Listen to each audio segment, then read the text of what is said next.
Thank you for inviting me and allowing me to give this talk. I have a similar problem as most of the other speakers, that I supposed to summarize the work, in this case of a 450-page white paper, in 10 plus 5 minutes. So let's go straight into the physics.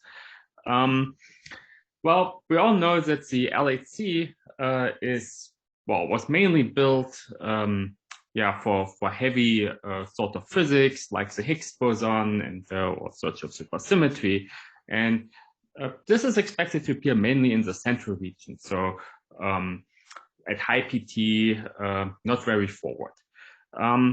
But it became recently clear that there is actually very much physics interest into the forward region. So this is not the one that goes sideways out, but the stuff that goes is at low PT, that just goes down the beam pipe. And that is, of course, mainly hadrons that are, for example, produced in the hadronization of beam remnants.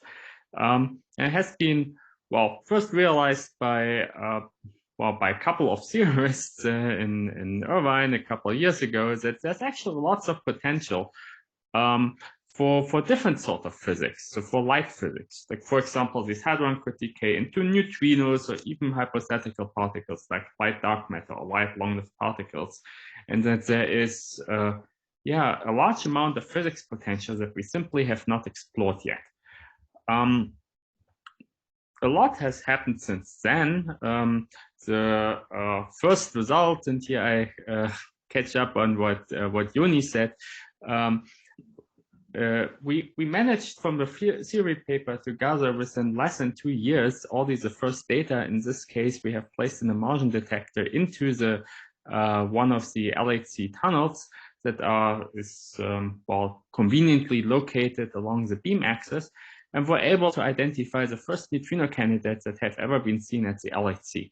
I think this is a remarkable result considering such a little detector here, but much more has happened since. The phasor collaboration has formed and has actually finished to construct and install the detector in another side tunnel at the LHC, which is ready to take data whenever the LHC turns on again in a couple of months.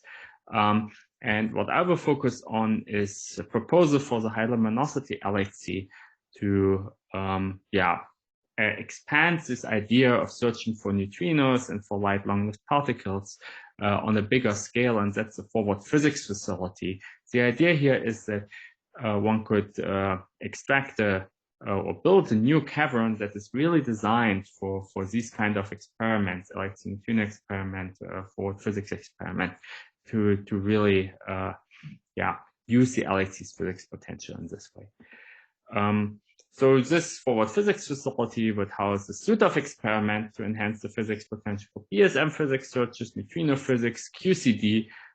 So this would include, for example, a bigger version of phasor, depth phasor 2, which is magnetized spectrometer for BSM searches, 3 neutrino experiments of different technology, phasor neutrino immersion-based, advanced SND, electronic-based, layer liquid argon-based, and a detector for searches for milli-charged particles.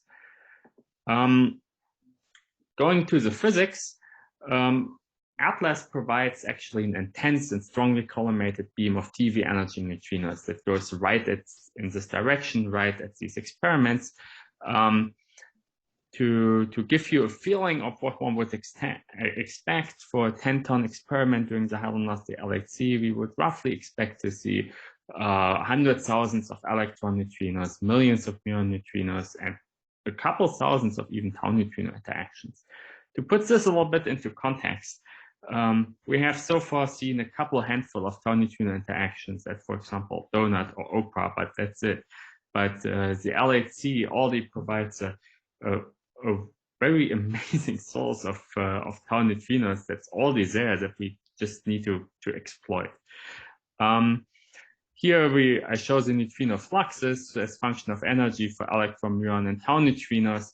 On the gray is existing constraints. Of course, for the cross section, of course, they focus on the low energy part, and in the case of muon neutrinos, even ice cube measurement. But you can see that using LHC neutrinos, one can one can really start to probe neutrinos and their interactions at TeV energies where we haven't probed them before, not surprisingly, since the LHC is the only source of such neutrinos. What can one do with it? And let me just show one slide from a QCD point of view. One can use neutrinos either as a probe of forward particle production. So for example, if they're produced in the decay of a D meson, one can use the neutrinos as a proxy of forward D meson production. Learn quite a bit, for example, on the low PT dynamics, so BFKL dynamics, color glass condensates, nonlinear QCD gluon separation effects, PDFs at very small x where the central experiments would not be sensitive. And this has a variety of applications, for example, to constrain the cosmic or the atmospheric neutrino background at IceCube, which limits the cosmic neutrino searches. One can also probe the neutrino interactions at TeV energies. So for example, use it to, similar to previous experiments, to constrain PDFs, or particularly look for the strange PDFs this way, nuclear PDFs, but also a variety of other effects that one could, in a similar way, probe at the EIC. So see this as a neutrino ion collider at basically the same center of mass energy as the EIC. Turning to new physics, there's a large variety of searches that one can do. So let's assume we produce some dark state particle. Let's call it chi. It could do a variety of things. If it's stable, like let's assume it's dark matter, it can scatter in the neutrino detectors. Keep in mind that now the dark matter would have an energy of TeV. So it all the typical concerns that you would have a direct detection experiment would not apply at all. You could look for milli-charged particle. People have even studied quarks in that context, and maybe the most famous example is light long-lived particles that would decay a couple 100 meters away from the atlas. And this is just the location where one can maximize the number of these decays per detector volume. On the neutrino side, there are a variety of interesting signatures. For example, new particles decaying to neutrinos, inducing new components to neutrino flux. There are neutrino oscillation, magnetic moments, non-standard interactions, or new neutrinophilic particles that would be produced in these interactions, really utilizing the higher center of mass energy of these neutrinos and these collisions. Putting this into the big picture, all these signatures are really related to the fundamental problems that we try to address in particle physics. For example, what's the nature of dark matter? What's the solution for the hierarchy problem? What's the reason for the access of matter that we observe in the universe? The origin of neutrino masses, problems cosmology, for example. What explains inflation? What's the inflaton? Or even the strong CP problem could be addressed with searches performed at the Forward Physics Facility, and probably only over time. So let me quickly summarize. The FPF offers many new opportunities for BSM physics searches, neutrino physics, QCD. So I think it has something included that can appeal to a large variety of people in the theory frontier. It's also, I think, a perfect example of physics for the theory frontier. It originates back to the work done by theorists that only soon later motivated experimental work where data has been taken. It's a real success story for theory, and we're currently pushing it as far as part of the Snowmass process, and we would be happy to have many of you on board there too. We had a workshop series now consisting of 4 workshops dedicated to this topic. We had one paper last year with 75 pages and 80 authors summarizing the physics potential and the experimental aspects of this facility. And we are currently in the process of preparing a Snowmass white paper that, as of today, has roughly 450 pages and 200 authors that will soon appear on arXiv.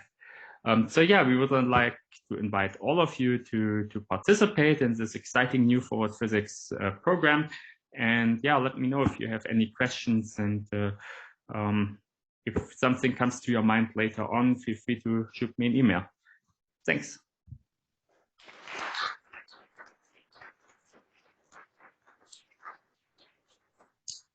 Great, thank you for this nice overview. So we have time for questions.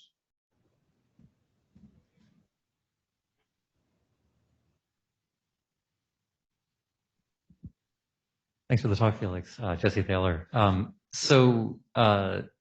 Is there any correlation with Atlas for this? That is there information being sent between Atlas and FPF or with Phaser? And is there a reason from either a new physics or a QCD perspective to correlate the signals? That's a very interesting question. So at first we have thought no, because, well, it's essentially, we are interested in what Atlas would call the pileup events. They just produce boring stuff going the forward direction, so they don't trigger on this. What could we possibly learn by correlating them? It's technically, in principle, possible to receive a signal and send it something back and tell them to trigger. There have been some studies on, for example, let's say you have a charm pair that you produce and Atlas triggers for whatever reason on one charm quark, and we might see another one that decays into a neutrino that goes very forward. So that has been studied, and that might provide some additional interesting input, but I would have to refer you to the QCD section of one of our papers for the details. Great. Other questions?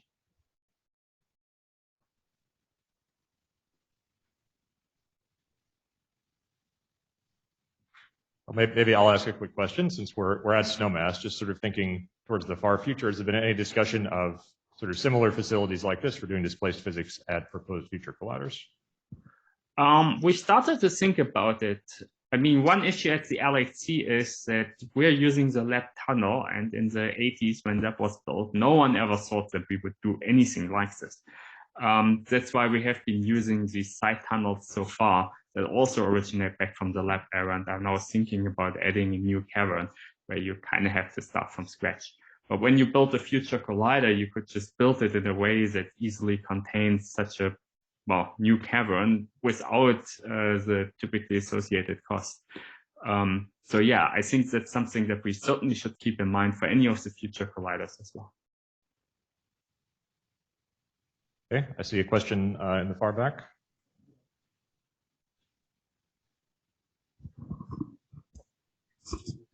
Of course, E plus E minus is very different from PP, but I should just tell people that there is a chapter in the ILC white paper on fixed target experiments in new caverns that would be associated with the ILC facility. So we've been thinking about this. Of course, it's a very different program from what Felix described. Great. Was there one more? Thanks, Michael, for pointing this out. At least for neutrinos, I would be a bit afraid that maybe the luminosity isn't high enough, but I'm sure someone studied that in more detail. Yeah, echoing what Michael said, yeah, we're doing the ILC beam down, and so the intensity could be higher, but the energy is like relatively lower because it's a electron machine. Oh, I'm UDI. Yeah, thanks. All right, great. I think it's time to move on to the next talk. So let's thank Felix again.